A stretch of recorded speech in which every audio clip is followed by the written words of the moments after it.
Hello guys! Welcome sa channel na ito. At atin na namang pag-uusapan ang app na ito na kung saan na-download ko lang ito sa pamamagitan ng isang ads. So, magsisimula na tayo. Let's go!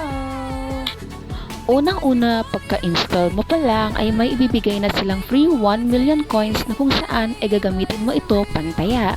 Pangalawa, kapag napalago mo na ito at umabot na ng 5-5 yung coins mo, ay ready na itong i-withdraw.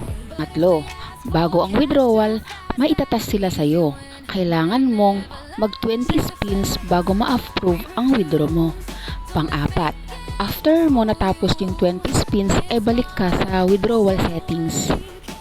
At dun sa withdrawal settings, makikita mo, may isa na naman silang task na kung saan manonood ka ng 10 na ads. At ayun na nga, kailangan na muna natin tapusin panoorin yung binigay nilang task na 10 na ads upang makaproceed tayo sa withdrawal.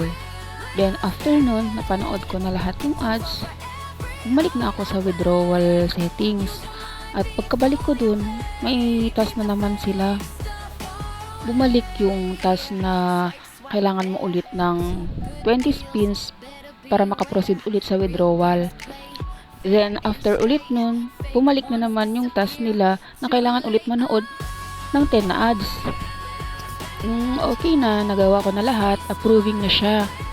Then, after nun, nag-antay ako ng ilang days, mga 2 weeks ata yun. Hanggang ngayon, wala pa yung sahod. So, ang masasabi ko lang dito sa